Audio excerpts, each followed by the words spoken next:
Samsung Galaxy A05s unboxing.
Hello everyone, very good morning, Sukhram ji. Good morning to everyone. जल्दी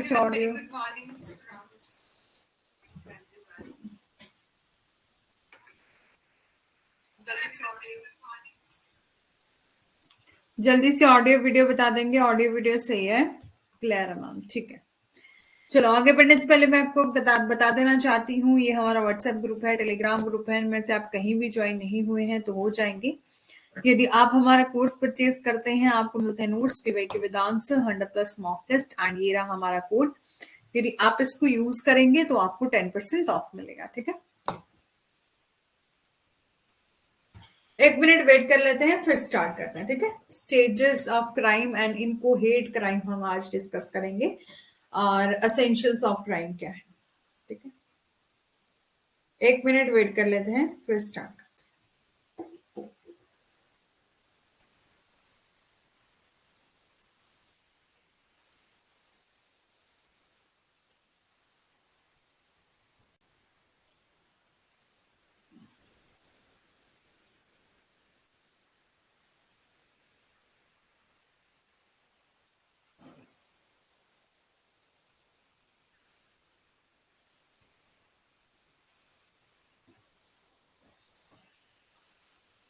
good morning Rekha ji,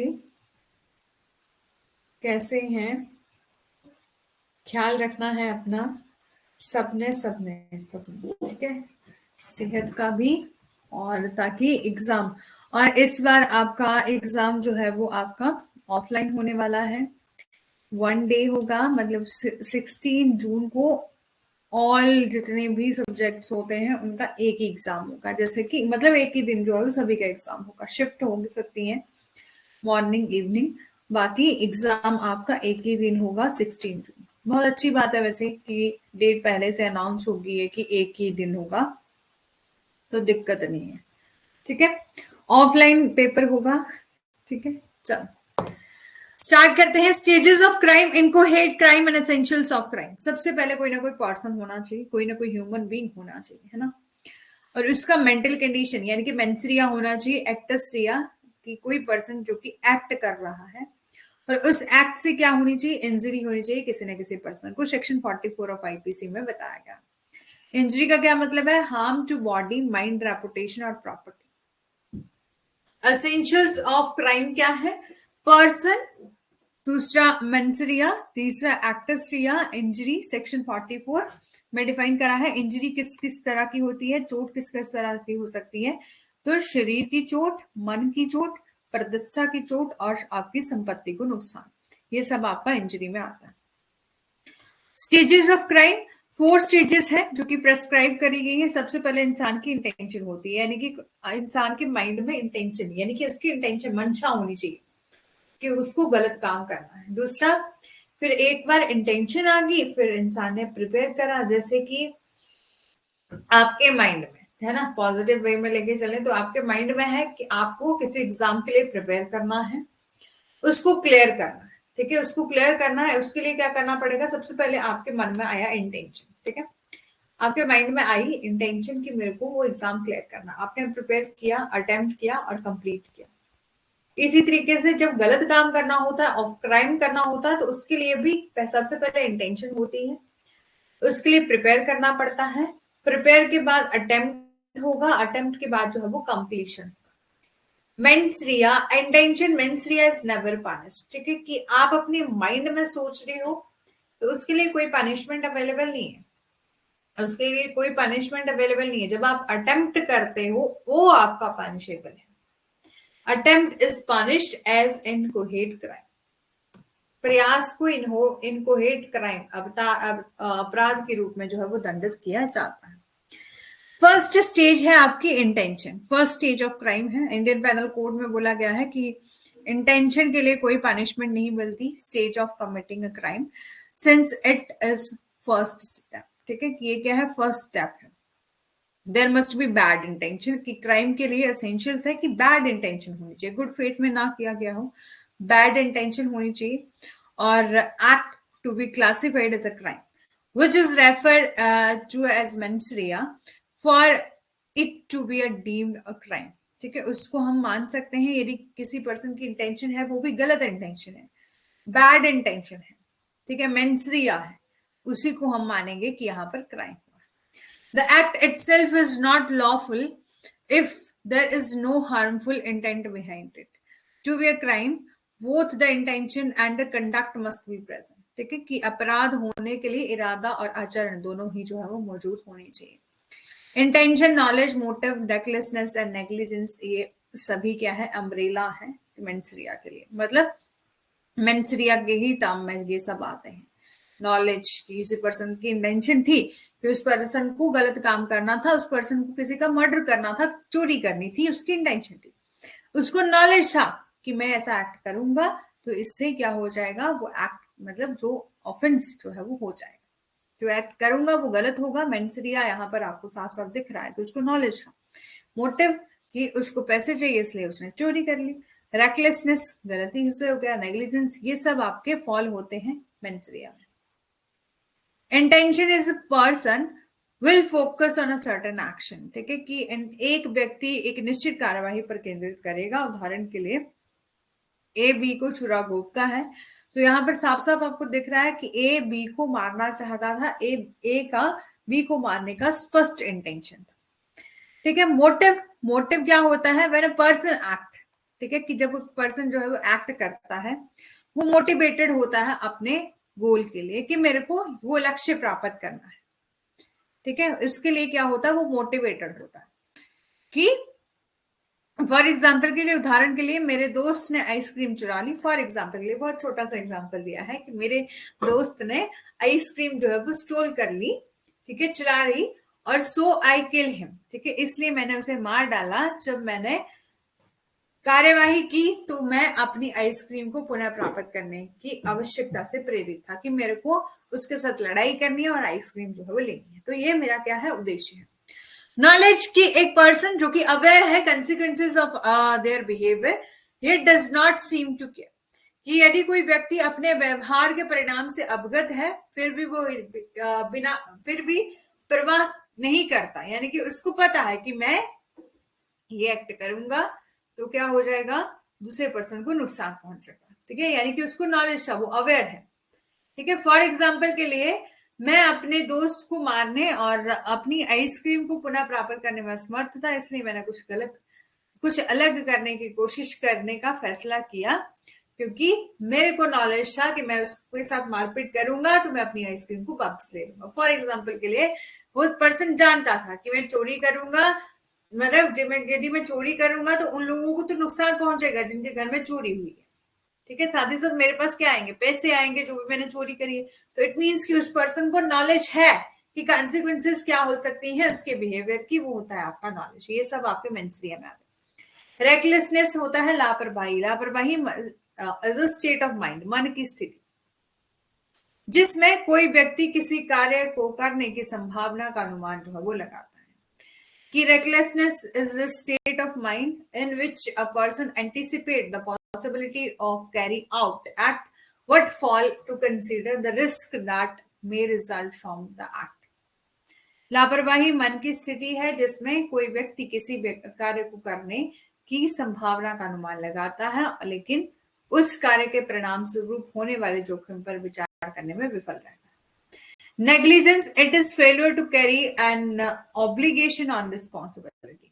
जब एक व्यक्ति जो है वो उसको जो ऑब्लिगेशन मिली है, जिसको जो ड्यूटीज मिली है, वो उनको फुलफिल करने में क्या हो जाता है, फेल हो जाता है। There is no universal punishment, कि रेकलेसनेस के लिए कोई यूनिवर्सल पनिशमेंट नहीं है, अनलाइक इन अ टॉर्ट, ठीक है।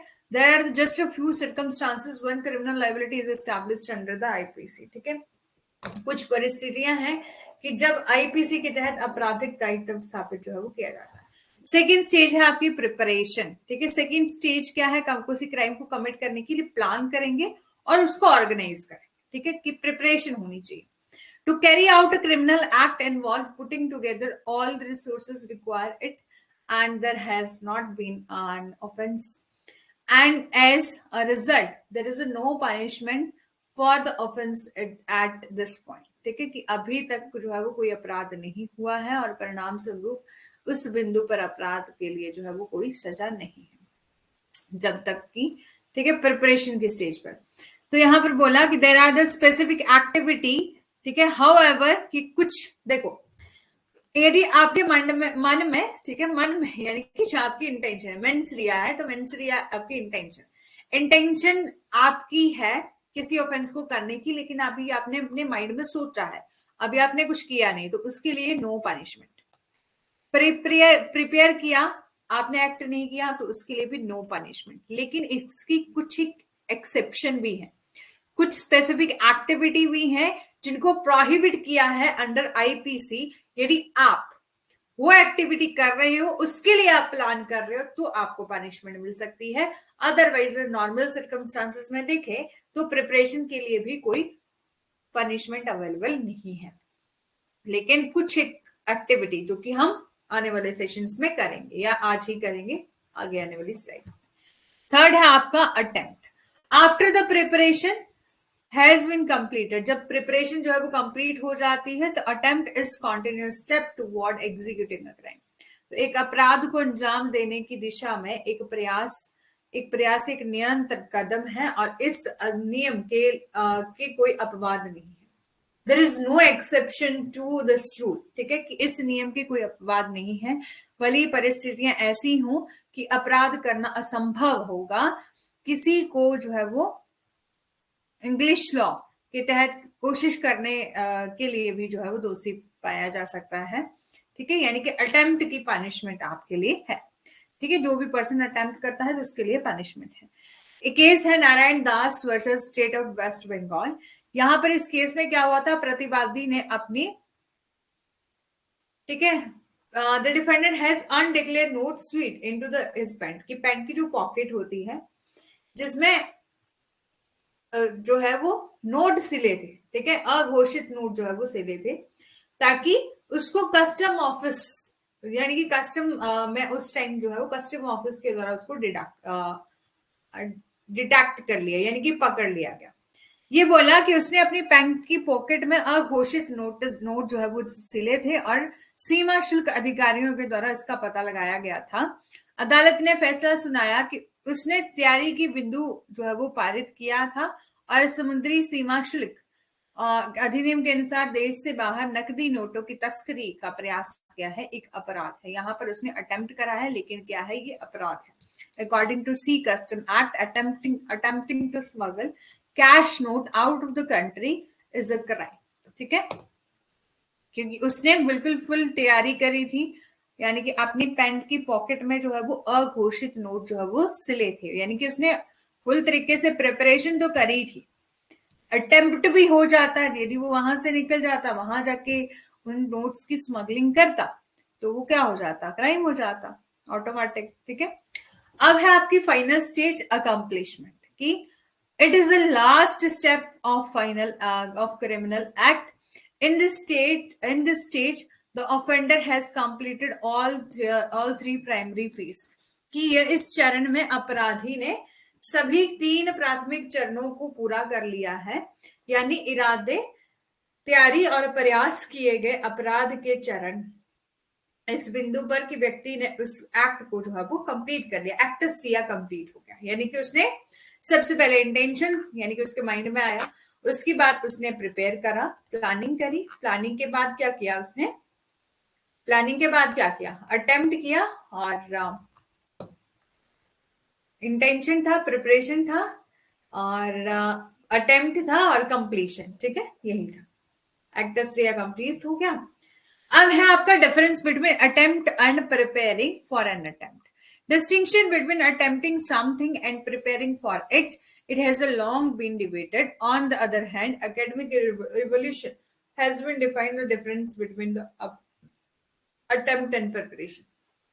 जो टर्म प्रिपरेशन है, प्रिपरेशन रेफर करता है to acquiring the tool necessary to try the crime, ठीक है। यहां पर बोला जो शब्द तैयारी है यानी कि प्रिपरेशन है वो रेफर करता है acquiring the tool necessary to try the crime, while attempt refer to actual action toward performing the crime after the initiation, कि जब प्रयास जो है वो दीक्षा के बाद अपराध करने की दिशा में वास्तविक कार्यवाही को संदर्भित जो है वो करता है। Act of preparing is not a crime, की तैयारी करना एक अपराध नहीं है, यानी कि आप जब प्रिपेयर कर रहे हो वो अपराध नहीं है, ठीक है, जब आप एक्ट करते हो वो अपराध है। लेकिन सुप्रीम कोर्ट में in Aman Kumar versus state of Haryana में ये कहा था कि attempt is punished.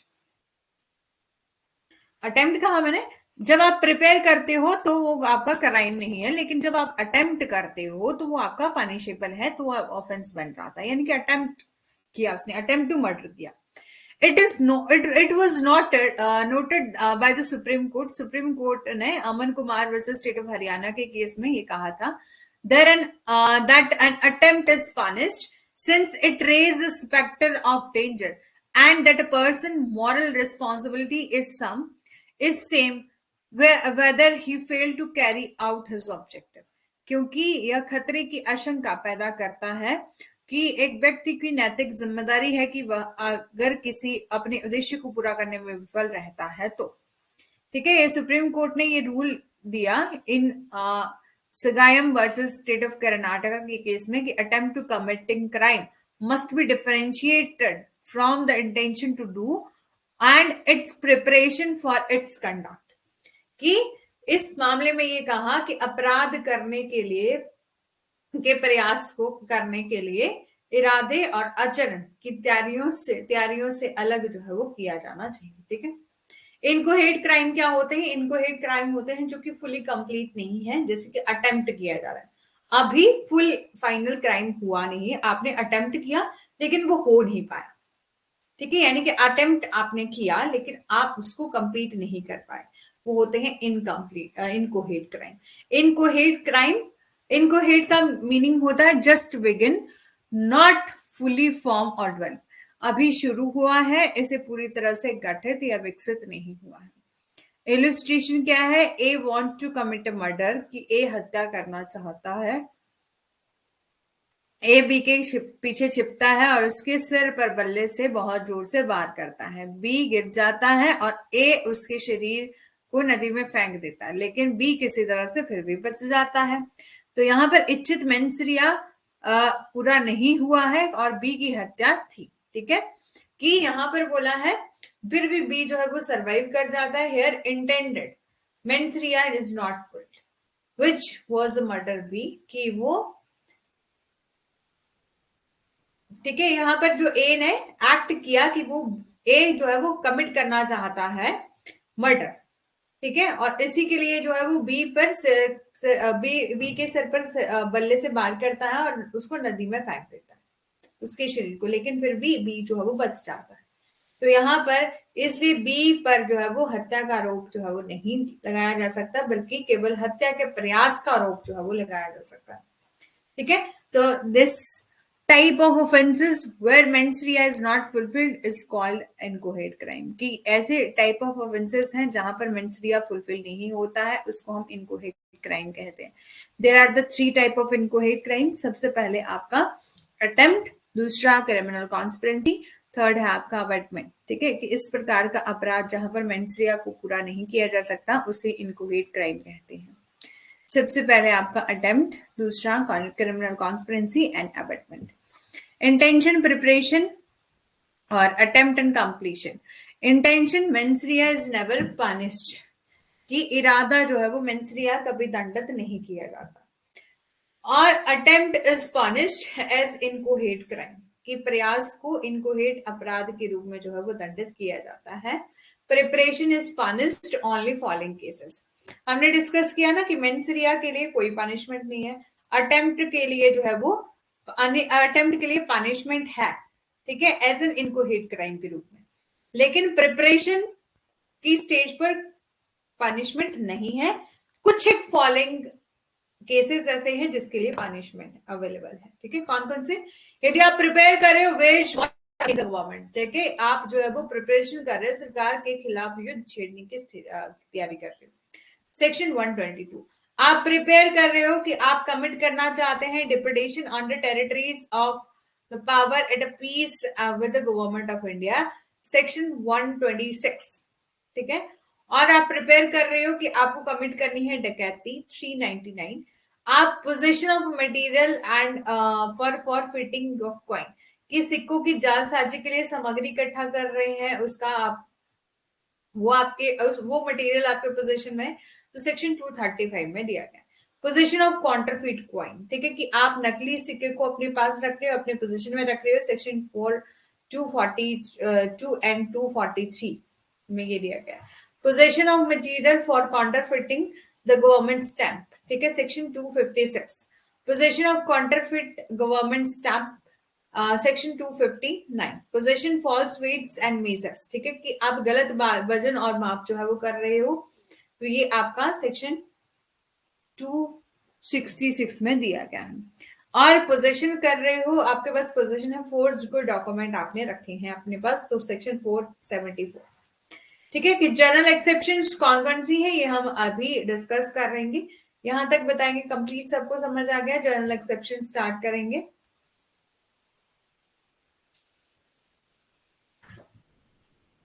Rekha ji, Sukhram जी, समझ आ गया है?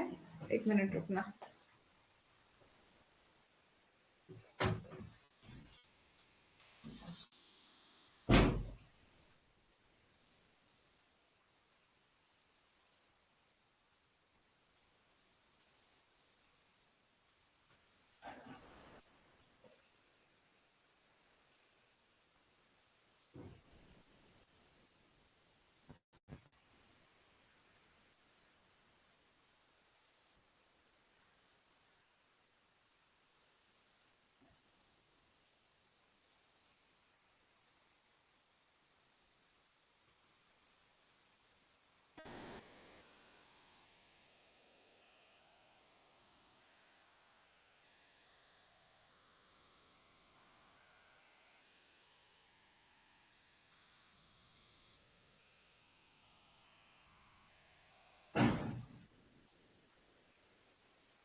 चलो, अब हम जनरल एक्सेप्शंस करेंगे।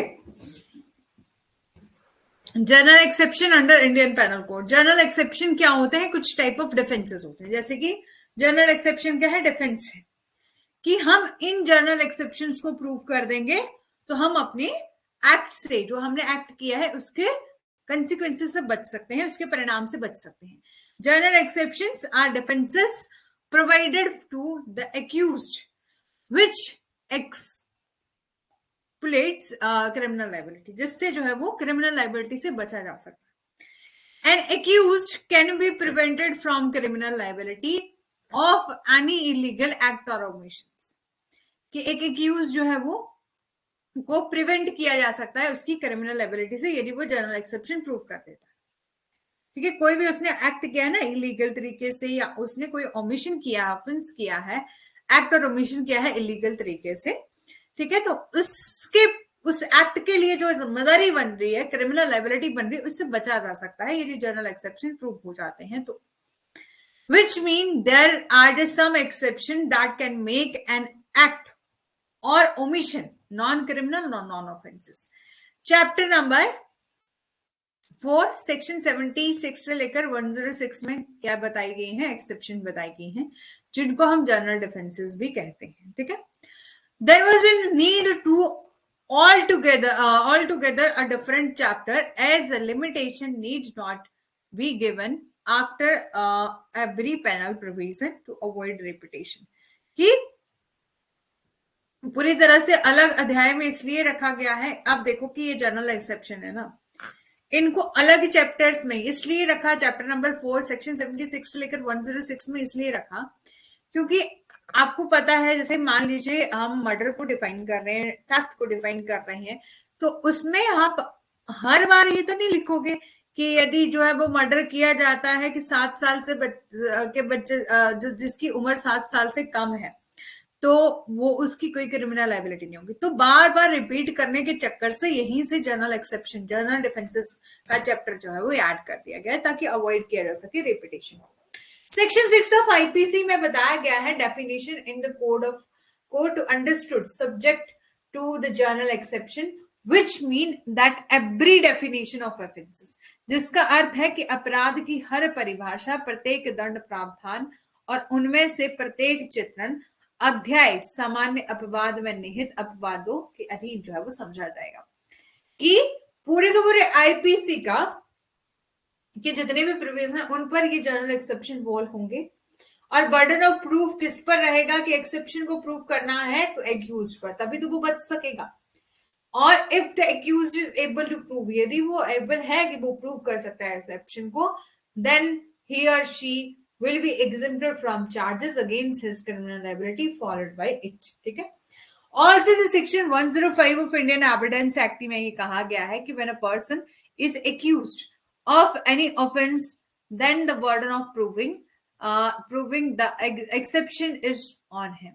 कि सेक्शन 105 ऑफ आईपीसी, जब किसी व्यक्ति पर जो है वो किसी अपराध का आरोप लगाया जाता है, तो अपवाद जो है वो साबित करने का बोझ उस पर होता है जिस पर ऑफेंस चार्जेस लगाए गए।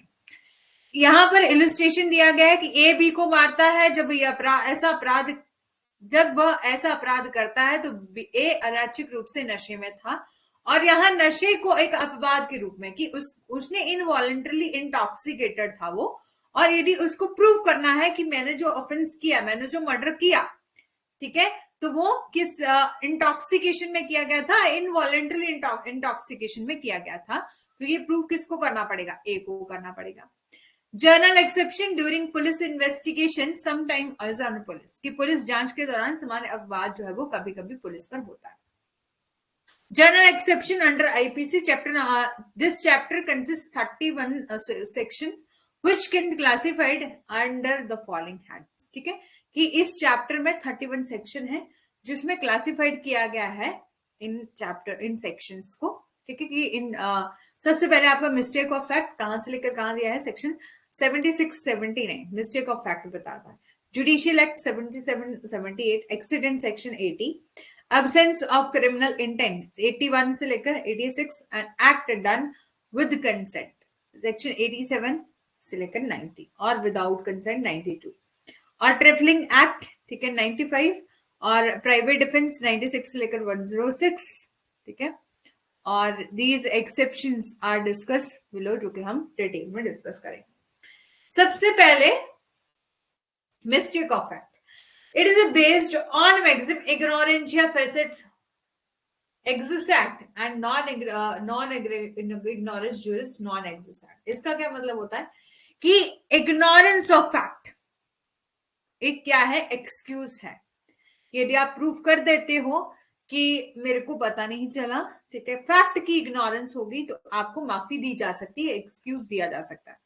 लेकिन आप ये कहो कि मेरे को तो पता ही नहीं कि चोरी करना भी गलत बात होती है, चोरी करने के भी कोई ना कोई लॉ में पनिशमेंट दी गई, आप इग्नोरेंस ऑफ लॉ को एक्सक्यूज नहीं मान सकते। इग्नोरेंसिया फेसिट बोथ एक्सिस्ट एंड इग्नोरेंसिया जुरिस non exist, which mean the ignorance of fact can be excuse but ignorance of law can not be, ठीक है। कि इग्नोरेंस ऑफ फैक्ट जो है वो आपका एक्सक्यूज है, but ignorance of law is not excuse, ठीक है।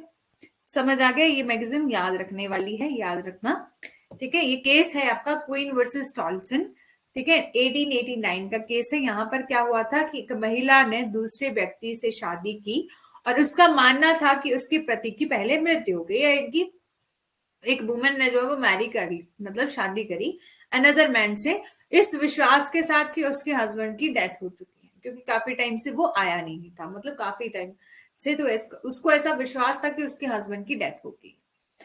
और she was accuse of bigamy, ठीक है, और उस पर जो है वो बाइगेमी का आरोप लगाया गया था, लेकिन यह माना गया कि उसे विश्वास था कि उसका पति मर चुका है, और इसलिए उसने जो दूसरे पर्सन था जिससे उसने शादी करी, उससे छुपाया भी नहीं था कि मेरी पहले से शादी होगी, ठीक है, इसलिए उसको एग्जेम्प्ट किया गया from the charges of bigamy, ठीक है। आई होप कि आपको समझ में आया होगा। This exception is majorly based on two principle, यह अपवाद जो है वो मुख्य रूप से दो सिद्धांतों पर आधारित है। अ person is bound by law, ठीक है, एक व्यक्ति जो है वो कानून से बंधा हुआ है, और he has a believe that he is bound by law, ठीक है, उसका मानना है कि वो कानून से बंधा हुआ है। An officer is bound by law to follow the order of superior, ये बोला कि एक अधिकारी, वरिष्ठ अधिकारी बाउंड है बाय लॉ बाउंड है कि उसको अपने सुपीरियर का ऑर्डर फॉलो करना ही पड़ेगा। पुलिस में या मिलिट्री में उसको सुपीरियर का ऑर्डर जो है वो फॉलो करना पड़ेगा, ठीक है। चिरंजी वर्सेस स्टेट का मामला है, यहाँ पर फादर ने जो है वो किल कर दिया था अपने सन को, ठीक है, और उसका ऐसा करने का इरादा नहीं था, उसकी इंटेंशन नहीं थी, है ना, लेकिन उसको ऐसा लगा कि वहां पर कोई एनिमल है, लेकिन उसको मिस्टेक ऑफ फैक्ट हो गया था, जिसकी वजह से उसने जो है वो अपने खुद के बेटे को ही मार डाला था। तो when any act that is justified by law, कोई भी एक्ट जो कि कानून के द्वारा उचित है, और person doing so believe that it is justified law will not amount to an offences, कि जब कोई कार्य जो है वो कानून द्वारा उचित है और ऐसा करने वाला व्यक्ति विश्वास करता है कि यह कानून द्वारा उचित है, तो अपराध जो है वो नहीं होगा, ठीक है। यानी कि किसी को मिस्टेक ऑफ फैक्ट हो जाए तो उसके लिए आपको एक्सक्यूज मिल सकता है, माफी मिल सकती है, तब आपका कोई अपराध नहीं होगा। लेकिन यदि आप ये बोलो कि मेरे को तो लॉ का पता नहीं है, तो नॉन एक्सक्यूज, तो उसके लिए कोई भी एक्सक्यूज जो है वो नहीं दिया जा सकता। इलस्ट्रेशन है कि एक पुलिसकर्मी देखता है कि बी ने जेड को मार डाला, और वह बी को सीमित करता है, लेकिन बाद में जो है वो सीमित मतलब कि वो कन्फाइन कर लेता, कन्फाइन मतलब अरेस्ट कर लेता, ठीक है, हिंदी में थोड़ा सा। तो बोले ए पुलिसमैन है, वो देखता है कि बी ने जेड को मार डाला, ठीक है, और उसने ये सब देखते हुए बी को कन्फाइन कर लिया, अरेस्ट कर लिया, लेकिन बाद में उसको जानकारी मिलती है कि बी तो सेल्फ डिफेंस कर रहा था, सेल्फ अपनी रक्षा कर रहा था, खुद की सेल्फ डिफेंस कर रहा था, और जेड उसको मार रहा था। तो यहाँ पर एग्जेम्पशन मिल जाएगी अंडर सेक्शन 79 ऑफ आईपीसी, ठीक है। सेक्शन 76 जो है वो आपका कहता है legal compulsion, and section 79 is with regard to the legal justification, the act which are justified by law, meaning a person is either bound by law, he is justified by law to do so, कि 76 कानूनी मजबूरी के बारे में बात करता है, 79 कानूनी औचित्य के संबंध में बात करता है, ऐसे कार्य जो कि कानून द्वारा उचित है, जिसका अर्थ है कि कोई व्यक्ति या तो कानून से बाध्य है, या वह ऐसा करने के लिए कानून के द्वारा उचित है, ठीक है। फिर है आपका जुडिशियल एक्ट, जो कि सेक्शन 77 ऑफ आईपीसी में दिया गया। Nothing is an offence which is done by a जज और व्हेन एक्टिंग जुडिशरी, की बोला जब जज साहब अपनी जुडिशरी के कामों को एक्सरसाइज कर रहे हैं, जुडिशरी के फंक्शन को परफॉर्म कर रहे हैं, तो उनके द्वारा किया गया कोई भी एक्ट वो ऑफेंस नहीं होगा। और any power which is good faith he believed to be good, he believed to be given to him by law, section 77 of IPC. ये कहा कि ऐसा कुछ भी अपराध नहीं है जो कि न्यायाधीश के द्वारा किसी भी शक्ति के प्रयोग में जो है न्यायिक रूप से कार्य करते समय जो है वो किया जाता है, जो कि कानून द्वारा उसे दी गई और जिससे वो अच्छे विश्वास में जो है वो करता है, यानी कि उसके द्वारा जो गुड फेथ में किया जाता है। जैसे कि मान लीजिए, ठीक है, एग्जाम्पल है कि एक जज साहब ना क्या करते हैं, किसी को फांसी की सजा देते हैं, ठीक है, तो हम ये तो नहीं कह सकते कि वो फांसी की सजा दे रहे हैं, डेथ सेंटेंस दे रहे हैं, इट मीन्स कि वो ऑफेंस कर रहे हैं, नहीं, क्योंकि उन्होंने गुड फेथ में किया है, अपने जुडिशरी के फंक्शन को परफॉर्म करते हुए वो उन्होंने वो एक्ट किया है, ठीक है, तो वो कोई ऑफेंस नहीं कर रहे। सेक्शन 77(5) में ये कहा कि this section give the power to a judge acting in a judicial capacity and protection as immunity to him from the criminal proceedings under this exception. This is provided to widen the independence of the judiciary. कि यह धारा जो है वो न्यायिक क्षमता के कार्य करने वाले न्यायाधीशों को इस अपवाद के तहत आपराधिक कार्यवाही से प्रतिरक्षा के रूप में सुरक्षा प्रदान करती है, और यह न्यायपालिका की स्वतंत्रता को व्यापक बनाने के लिए प्रदान किया जाता है। और the act must have been done in discharge of his duty and within the jurisdiction, even if judge believe in good faith that the act is in his jurisdiction, he will be protected. कि यह कार्य अपने कर्तव्य में निर्वहन में, यानी कि उसने जो एक्ट किया है वो अपनी ड्यूटी को डिस्चार्ज करते हुए जो है वो किया है, अपनी जुरिस्डिक्शन के अंदर किया है, इवन इफ जज बिलीव इन गुड फेथ, और जज साहब जो है वो बिलीव कर रहे हैं कि मैं जो कर रहा हूँ वो गुड फेथ में कर रहा हूँ, तो उस एक्ट को, उसके फंक्शन को प्रोटेक्ट किया जाएगा। वो जो एक्ट कर रहे हैं वो क्या होगा, कोई ऑफेंस नहीं होगा। सेक्शन 78 में कहा any act that is done in pursuance, ठीक है, परसुनेंस ऑफ कोर्ट ऑर्डर, जैसे कि एग्जाम्पल के लिए कि एक पुलिस ऑफिसर को ना कोर्ट का ऑर्डर गया, ठीक है, उस ऑर्डर में ये था कि किसी पर्सन को अरेस्ट करके आना है, ठीक है, तो ठीक है कि किसी पर्सन को अरेस्ट करके लेके आना है, और वो उस पर्सन को अरेस्ट करके लेके आता है, लेकिन बाद में ही प्रूफ हो जाता है कि उस पर्सन को अरेस्ट करके जो लेके आए हैं वो तो निर्दोष है। तो यहाँ पर क्या उस पुलिस ऑफिसर ने कोई अपराध किया? नहीं किया, क्योंकि उन्होंने तो कोर्ट के ऑर्डर को फॉलो किया। और दूसरा एग्जांपल, जैसे कि डेथ सेंटेंस प्रोनाउंस होगी, जो जलाल होता है ना, कि जो कि डेथ फांसी लगाता है ना, तो उनको ये कहा गया कि आप जो है वो उस व्यक्ति को फांसी लगाओगे, ठीक है, ऑर्डर दिया गया है, वैसे भी वही लगाते होंगे, ठीक है, तो जिनको भी डेथ सेंटेंस होती होगी तो ठीक है, तो आप ये बोल सकते हैं कि क्या उसने किसी पर्सन का मर्डर किया, अपराध किया, फांसी पर लटका दिया? नहीं, क्योंकि उन्होंने तो कोर्ट के ऑर्डर को फॉलो किया। सेक्शन 78 ये कहता है कि any act that is done in persons of the order, court order which is warranted by judgement, और order will not be an offence, कि ऑर्डर जो है वो अपराध नहीं होगा, ठीक है, यहां तक even if the court pass an order which does not fall under the jurisdiction what he believed in a good faith, or that it does then the act so then a person will be exempted from criminal liability, ठीक है, तो वो जो भी कर रहा है वो कोर्ट के ऑर्डर से कर रहा है, इसलिए उनको एग्जेम्प्ट किया जाएगा उसकी क्रिमिनल लाइबिलिटी से। नेक्स्ट है आपका accident. Nothing is an offence which is done bye an accident और misfortune and without any criminal intention or knowledge in doing of lawful act in the lawful manner by lawful mean with the proper care or cautions, कि कोई भी व्यक्ति जो कि ऐसा अपराध, कोई ऐसा एक्ट करता है वो अपराध नहीं होगा जो कि दुर्घटना या दुर्भाग्य से जो है वो किया गया है, यानी कि एक्सीडेंटली कोई एक्ट किया गया है, मिसफॉर्चून से जो कोई एक्ट किया है, बिना क्रिमिनल इंटेंशन के, बिना उस क्रिमिनल इंटेंशन और नॉलेज के वो कोई लॉफुल एक्ट करता है, और लॉफुल मैनर में करता है, लॉफुल मीन से करता है, प्रॉपर केयर और कॉशन से करता है, फिर भी एक्ट हो जाता है तो वो एक्सीडेंट हो जाता है, तो उसकी कोई क्रिमिनल लाइबिलिटी नहीं है, ठीक है। This mean any act of by a person is done without intention, he is doing it lawfully without intention to harm body. इसका मतलब है कि किसी व्यक्ति द्वारा एक कार्य बिना इरादे से जो है वो किया जाता है, तो वो किसी को नुकसान पहुंचाने के इरादे के बिना कार्योन्मुख रूप से जो है वो कर रहा है। इलस्ट्रेशन क्या है यहाँ पर बोला, इलस्ट्रेशन को खुद से पढ़ लीजिएगा, ठीक है, बहुत इजी है कि एग्जाम्पल वही है कि चलो देख लेते हैं।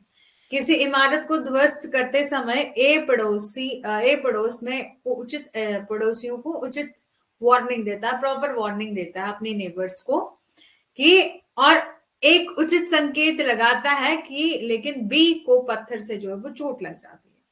यहाँ ए वैध तरीके से सावधानी से साथ कार्य कर रहा था। अगर ए ने कोई साइन नहीं लगाया होता तो इसे लापरवाही माना जाता, ठीक है। लेकिन ये केस भी है एक साथ में। इन जगेश्वर वर्सेस एम्परर का केस है। The accused was beating a person, and to save a man his wife come with her child in hand। कि जगेश्वर वर्सेस एम्परर का मामला है। इसमें आरोपी एक व्यक्ति को पीट रहा था और आदमी को बचाने के लिए उसने उसकी पत्नी और हाथ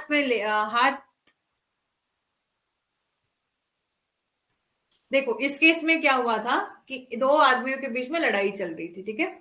और अपने पति को बचाने के लिए पत्नी, उसके हाथ में एक बच्चा भी था, वो आगे आ गई थी। उसकी पत्नी और हाथ में बच्चे को लेकर वो आगे आ गई थी, जिसके कारण बच्चे को चोट लग गई और उसकी वहीं पर मृत्यु हो गई। तो इसे दुर्घटना नहीं माना जाएगा क्योंकि आरोपी गैर कानूनी तरीके से कार्य कर रहा था। प्रॉपर केयर एंड कोशन से वो कोई कार्य नहीं कर रहा था। समझ में आ गया, ठीक है। ये एक्ट समझ आ गया ये केस, ठीक है। जगेश्वर वर्सेस एम्परर, यहाँ पर दो व्यक्तियों के बीच में लड़ाई हो रही थी, पहले से लड़ाई हो रही थी और वाइफ के हाथ में था बच्चा, तो वो अपने पति को बचाने के लिए उसकी ओर आगे बढ़ी, ठीक है, उसकी ओर आगे बढ़ी, जिसके कारण क्या हो गया कि उसका जो बच्चा है उसको चोट आ गई और उसकी डेथ हो गई, वहीं पर उसकी मौत हो गई, ठीक है। इसे दुर्घटना जो है वो नहीं माना जाएगा क्योंकि यहाँ पर जो आरोपी थे, जो आरोपी था वो गैर कानूनी तरीके से पहले से कार्य कर रहा था। अब्सेंस ऑफ क्रिमिनल इंटेंट, कि क्रिमिनल इंटेंशन जो है वो नहीं होती कौन से केस में? नेसेसिटी के केस में, एक्ट ऑफ चाइल्ड के केस में, इनकैपेबिलिटी के केस में, इंसैनिटी एंड इंटॉक्सिकेशन के केस में, वहां पर एब्सेंस देखी जाती, क्रिमिनल इंटेंशन की एब्सेंस होती, ठीक है। कि absence of criminal intention, necessity, act of child, incapability, insanity, intoxication। Necessity, if an act is done with the knowledge that it can cause harm but without criminal intention and in good faith for preventing or avoiding harm to a person or property। यदि कोई कार्य जो है वो इस ज्ञान के साथ किया जाता है कि वह नुकसान पहुंचा सकता है, लेकिन आपराधिक इरादे से के बिना किसी व्यक्ति या संपत्ति को नुकसान पहुंचाने या उससे बचने के लिए अच्छे विश्वास में किया जाता है। नेसेसिटी मतलब जरूरत है।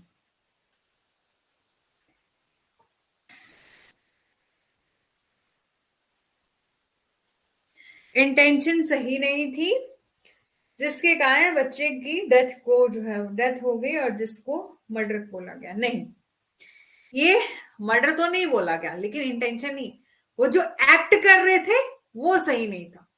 वो यहाँ पर हमने देखा ना स्टार्टिंग में, एक्सीडेंट में क्या होता है कि जब आप कोई एक्ट कर रहे हो, ठीक है, बोले नथिंग इज एन ऑफेंस, वो ऑफेंस नहीं होगा यदि आप कुछ एक्ट को एक्सीडेंटली कर देते हो, मिसफॉर्च्यून से कर देते हो, बिना किसी क्रिमिनल इंटेंशन से कर देते हो, ठीक है।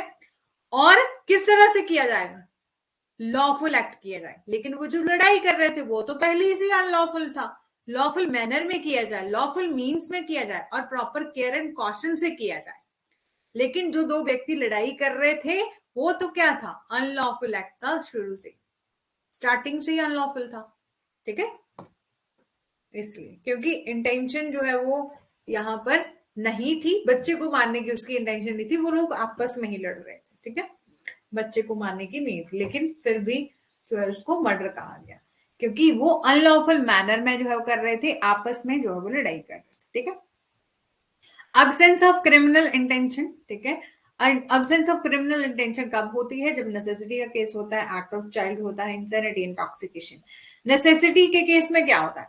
इफ एनी एक्ट जो कि डन किया जाए विद नॉलेज के साथ किया जाए, और it can cause harm but without criminal intention and in good faith for preventing और avoiding harm to a person और प्रॉपर्टी। देखो यहां पर बोला it is a question of fact, it is a the nature of a harm preventer. Illustration क्या है, जैसे for example के लिए नेसेसिटी होती है आवश्यकता।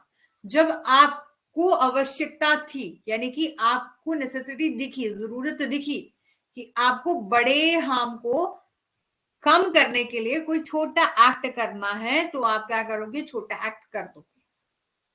ठीक है, यदि कोई कार्य इस ज्ञान के साथ किया जाए कि यह नुकसान पहुंचा सकता है, लेकिन आपराधिक इरादे के बिना किसी व्यक्ति या संपत्ति को नुकसान पहुंचाने या उससे बचने के लिए अच्छे विश्वास में जो है वो किया जाए। It is a question of fact as the nature of harm prevented. यह तथ्य का प्रश्न है कि रोके गए नुकसान की प्रकृति को जो है वो मापा जाए।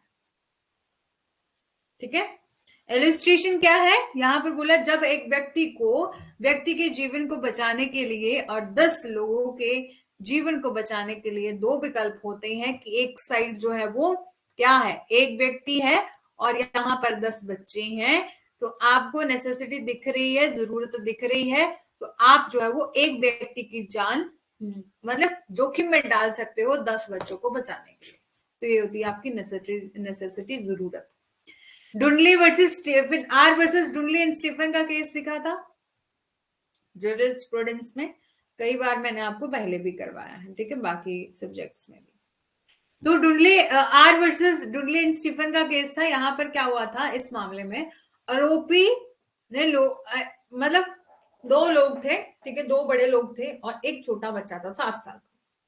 ठीक है, वो जो है वो कहां पर फंस गए थे, एक समुद्री तूफान में जो है वो फंस गए थे। अब हुआ क्या कि उन दो बड़े लोगों ने अपनी भूख और प्यास को मिटाने के लिए उस बच्चे की जान ली, उस लड़के की हत्या कर दी और उसको खा लिया। ठीक है, जो क्योंकि वहां पर भोजन कोई उपलब्ध नहीं था। तो अदालत ने कहा कि किसी को मारने का अधिकार नहीं आपके पास, और यहाँ पर आपको कोई नेसेसिटी भी नहीं दिख रही है कि आपको ये बहुत जरूरी है कि आप किसी बच्चे की जान ले सकते हो, नहीं। हत्या को उचित नहीं ठहराया गया क्योंकि आत्मरक्षा और आत्म संरक्षण संपूर्ण आवश्यकता नहीं है। ठीक है, act of child, act of जिसको डॉली इन कैप्स कहते हैं, एक्ट ऑफ चाइल्ड कहां पर सेक्शन 82 एंड 83 में दिया है। 82 बात करता है, क्लियरली बात करता है कि act done by a child up to 7 year of age is not an offence. ठीक है, कि 7 साल के बच्चे के द्वारा, 7 साल के बच्चे के भीतर जो 7 साल का बच्चा है या उससे कम है, उसके द्वारा कोई एक्ट किया जाता है तो वो कोई ऑफेंस नहीं है। डॉली इन कैप्स। सेक्शन 83 बात करता है क्वालिफाइड इम्यूनिटी के बारे में, सेक्शन ठीक है, क्वालिफाइड इम्यूनिटी के बारे में। 7 से लेकर 12 साल के बच्चे के द्वारा यदि कोई ऑफेंस का किया जाता है, कोई एक्ट किया जाता है, तो वहां पर देखी जाती है एक बच्चे का मेजोरिटी लेवल। तो उस बच्चे का मेजोरिटी लेवल देखा जाता है, जैसे फॉर एग्जाम्पल के लिए एक बच्चा 10 साल का, उसने ना किसी की गोल्ड की चेन चुरा ली, उसको वो कहाँ लेके चला गया, ज्वेलरी की शॉप पर लेके चला गया, ज्वेलर के पास, और उस गोल्ड की चेन को बेचकर वो अपने लिए पैसे लिया। तो आपको दिख रहा है कि इतना बड़ा बच्चे ने काम किया, इट मीन्स वो 10 साल का बच्चा है, तो उसको पता है कि चोरी करना गलत बात होती है, चोरी करेंगे तो मेरे को पैसे मिलेंगे, तो वहां पर उसकी लायबिलिटी बनेगी। क्योंकि हम क्या देख रहे हैं उसमें, 7 से लेकर 12 साल के बच्चे के का मेजोरिटी लेवल देख रहे हैं, उसका सफिशिएंट मेच्योरिटी देख रहे हैं। According to section, the child between the age of 7 से लेकर 12 year has not attained the sufficient maturity to जज एंड नेचर एंड कॉन्सिक्वेंसेस। ठीक है, हाँ, उसको कितनी समझ है, बिल्कुल ठीक है, उसको कितनी समझ है वो देखेंगे। तो कोर्ट ये देखेगा कि उस बच्चे में सफिशिएंट मेच्योरिटी है या नहीं है। Nature and consequences of act, then he is immune from liability, इसलिए वो इम्यून हो जाएगा, यानी कि अपनी लायबिलिटी से बच सकता है यदि उसका मेच्योरिटी लेवल नहीं था, यानी कि अभी तक वो मेच्योर नहीं हुआ था। His consequent conduct and intention are noticed, उसका consequent conduct और intention जो है वो नोटिस किया जाएगा। ठीक है, अब है आपका इंसैनिटी। इंसैनिटी भी आपकी वॉलंटरी और इनवॉलंटरी हो, इंसैनिटी नहीं, सॉरी इंसैनिटी तो वॉलंटरी इनवॉलंटरी आगे करेंगे इंटॉक्सिकेशन में, ठीक है। इंसैनिटी होती है पागलपन, कि एक पर्सन, ठीक है, इसके लिए भी उसको एक्सेप्शन मिल जाएगी यदि वो अनसाउंड माइंड है, यदि उसके मन की स्थिति जो है वो साउंड माइंड नहीं है, सही नहीं है। So this exception is for the person who at the time of doing an act is of unsound mind and is incapable of knowing the nature and consequences of act. He is aware that his act is unlawful. यह अपवाद उस व्यक्ति के लिए है जो कि किसी कार्य को गलत करते समय मन अस्वस्थ मन का है और कार्य की प्रकृति और परिणामों को जानने में असमर्थ है, और वो अनअवेयर है एक्ट की, एक्ट जो मैं कर रहा हूं वो अनलॉफुल है, ठीक है। केस है Madhukar G Nigade versus state of Maharashtra. The unsound mind, the unsoundness of mind must be at the time of committing an offence, कि राज्य जो है मामले में अपराध करते समय मन की अस्वस्थता जो है वो होनी चाहिए। इंटॉक्सिकेशन क्या होता है कि नशा, कि एक व्यक्ति जो है नशे की हालत में, तो दो हालत नहीं, टू टाइप ऑफ सेक्शन है जिसमें वॉलंटरी इंटॉक्सिकेशन बोला है और इनवॉलंटरी। सेक्शन 86 में कहा है, this section state that voluntary intoxication will only B exempted if had they some knowledge as would have if not intoxicated। Intoxication एक पर्सन जब वो किसी क्राइम को कमिट करने जा रहा है, किसी ऑफेंस को कमिट करने जा रहा है, तो बाय रीजन ऑफ इंटॉक्सिकेशन वो इनकेपेबल हो गया ये जानने में कि नेचर ऑफ एक्ट कैसा, कि वो जब एक्ट कोई ऑफेंस कमिट करने जा गया तो वो इनकेपेबल हो गया ये जानने में कि ये इस मेरे द्वारा जो एक्ट किया गया है उसका नेचर कैसा, क्या वो इलीगल है, क्या वो इलीगल है, ठीक है, और that his act is wrong or illegal contrary to the law can prevail the exception provided that the toxic is administered to him or without his knowledge or against his will or forcefully।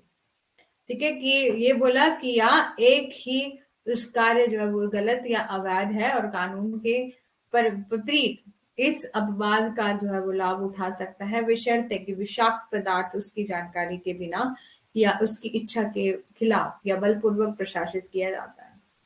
Section 86 बात करता है voluntary intoxication की। जब एक व्यक्ति voluntarily intoxication करता है, अपनी इच्छा से इंटॉक्सिकेशन करता है, नशा करता है, तो ऐसा माना जाता है कि उसने अब देखो कि इनवॉलंटरी उसने खुद से नशा नहीं किया, उसको करवाया गया, तब तो उसको एग्जेम्पशन मिल जाएगी। लेकिन यदि वो वॉलंटरी इंटॉक्सिकेशन कर रहा है तो उसको ओनली तभी एग्जेम्पशन दी जाएगी जब यदि उसको नॉलेज नहीं था कि मैं ठीक है, कि उसको जब उसे वही ज्ञान होगा जो कि नशे में नहीं होने पर होगा, यदि वो वॉलंटरी इंटॉक्सिकेशन करता है। इसका मतलब है कि आपराधिक इरादे वाले व्यक्ति को इस धारा का लाभ तब तक नहीं मिलेगा जब तक कि वो नशा अनैच्छिक ना हो, यानी कि इनवॉलंटरी इंटॉक्सिकेशन यदि किया जाता है तो उसके लिए एक्सेप्शन मिल सकती है, वॉलंटरी इंटॉक्सिकेशन के लिए नहीं, ठीक है। consent voluntary outfit injuria which mean one who consent and had knowledge that something can happen cannot complain। Voluntary not fit injury यानी कि जो एक्ट हुआ, जो इंजरी हुई, उसके लिए उसने खुद से वॉलंटरी अपनी कंसेंट दी थी, जो सहमति दी थी और ज्ञान रखता है कि जो कुछ हो सकता है वो शिकायत, मतलब जो एक्ट हुआ उसकी मैं शिकायत नहीं कर सकती यदि मेरे को पता था कि यदि मैं इसकी कंसेंट दूंगी इट मीन्स कि मेरे को नुकसान पहुंच सकता है। फॉर एग्जाम्पल के लिए आप क्रिकेट स्टेडियम में गए, ठीक है, लाइव मैच देखने के लिए, इट मीन्स आपने क्या करा होगा, टिकट परचेज करी होगी, इट मीन्स आप जानते हैं कि वहां पर मैच देखते दौरान जो है मेरे सर पर बॉल या बल्ला जो है वो आके गिर सकता है और मेरे को चोट आ सकती है, ठीक है, कि आपने वॉलंटरी तरीके से क्या दिया था, अपनी कंसेंट दी थी कि मैं रिस्क ले सकता हूं, ठीक है, which mean one who consent and had knowledge that something can happen cannot complain. It is an exception under IPC section 87 give the exemption where consent is given in a journal, but section 88, 89 and 92 are the exception for the cases where the act is done in a good faith and for the benefit of a person who has given the consent in doing such act if any harm is caused when there is no criminal liability intended. ठीक है कि section लेकिन section 88, 89 और 92 उन मामलों के लिए अपवाद है जहां एक कार्य सहमति देने वाले व्यक्ति के लाभ के लिए अच्छी तरह से किया जाता है और ऐसे कार्य करने में यदि कोई नुकसान होता है कि जब कोई आपराधिक दायित्व नहीं होता। ठीक है, इलिस्ट्रेशन क्या है, ए और बी सहमति से जो है वो वयस्कों के रूप में मनोरंजक पार्क में जाने का फैसला करते हैं। ए को चोट लग जाती है, लेकिन जैसा कि वह जानता था कि वहां जाने के लिए मैंने सहमति दी है, अगर कुछ गलत होता है, उसको चोट लग जाती है तो वो क्लेम नहीं करेगा। ठीक है, यहाँ पर सेक्शन 87 में जो है वो बताया गया है कि सेक्शन 87 के तहत के आधार पर भी सुरक्षित है। ठीक है, अब कम्युनिकेशन है कि एनी पर्सन कम्युनिकेट करता है information that cause harm to another but this act done by him is a good faith, कि कोई भी व्यक्ति जो है वो जानकारी दूसरे व्यक्ति तक देता है, यानी कि मैंने आपको ये बताया, किसी भी एक्ट के बारे में बताया, किसी भी बात, कोई भी बात आपको इंफॉर्मेशन बताई जिससे दूसरे को नुकसान होता है और आपको वो इंफॉर्मेशन सुनकर जो है वो हार्ट अटैक आ गया, लेकिन मैंने तो गुड फेथ में बताई थी, उस पर्सन के बेनिफिट के लिए बताई थी कि आप अपनी, ठीक है, कि उस पर्सन के बेनिफिट के लिए बताई थी, तो यहाँ पर कोई ऑफेंस नहीं होगा। यहाँ पर कहा कि यदि डॉक्टर अपने रोगी को या अपने पेशेंट को ये बताता है कि वो किसी पर्टिकुलर बीमारी के कारण मरने वाला है, तो ये सुनकर रोगी बाद में क्या मरता, उसको उसी टाइम हार्ट अटैक आ गया, लेकिन ये ड्यूटी थी डॉक्टर की कम्युनिकेट करना इंफॉर्मेशन गुड फेथ में, तो यहाँ पर उस डॉक्टर के द्वारा कोई कम्युनिकेशन कोई ऑफेंस जो है वो नहीं हुआ। Duress mean any illegal act और omission done under in compulsion. Duress होता है कि तत्काल मृत्यु के खतरे के कारण मजबूरी में किया गया कोई गैर कानूनी कार्य। ठीक है, कि reasonable apprehension must be cause and also offence of murder and offence punishable bye death is excluded, कि उचित आशंका पैदा की जानी चाहिए और हत्या के अपराध और मौत से जो है वो दंडनीय अपराध को भी बाहर रखा गया। एग्जाम्पल क्या है कि एट गन पॉइंट पर बैंक मैनेजर को कंपेल किया गया कि तुम लॉकर की चाबी दो या लॉकर ओपन करो और सारे के सारे पैसे हमें दो, तो ये क्या था, ड्यूरेस था, यानी कि उसने, जो मैनेजर है, उसने खुद से कुछ नहीं किया, उससे करवाया गया, वो भी बंदूक की नोक पर। ठीक है, ट्रिफलिंग क्या होता है, ट्रिफाइल्स, ठीक है, ट्रिफल्स, ट्रिफाइल्स, ट्रिफलिंग नहीं ट्रिफाइल्स। ठीक है, इसका क्या मतलब होता है, ट्रिफल्स, ट्रिफल्स, कि this is explain by de minimis non curat lex.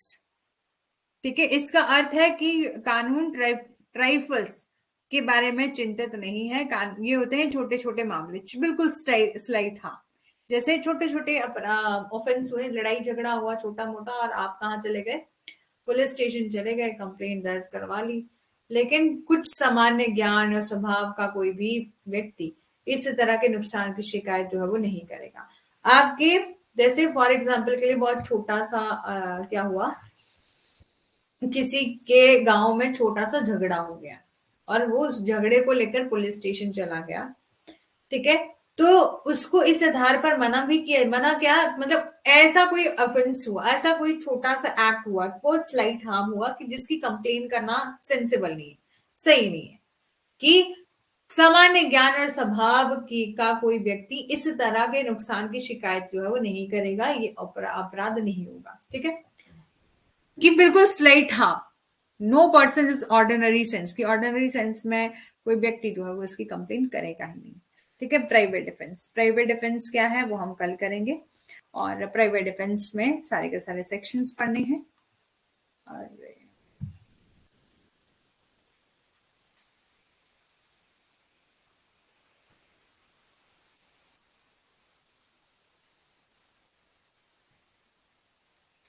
ठीक है, बाकी कल करते हैं। Thank you so much. आज मैंने कहा था कि 2 आवर की क्लास होगी, लेकिन जब भी होगी जब मैं बता दूंगी, ठीक है। जिस दिन आपको अनाउंसमेंट मिलेगी कि 9 AM पर क्लास होगी, इट मींस कि 9 से लेकर 11 बजे तक जो है वो क्लास चलेगी, ठीक है। और स्टार्ट हो जाएंगी 2 क्लासेस भी, क्योंकि अभी मेरी क्लासेस बच रही हैं। हाँ, ज्यादा तो नहीं ले सकते, लेकिन जितना अलॉट किया है उतना कर सकते हैं, ठीक है। Thank you so much Rekha ji, Sukhram जी, सबको थैंक यू।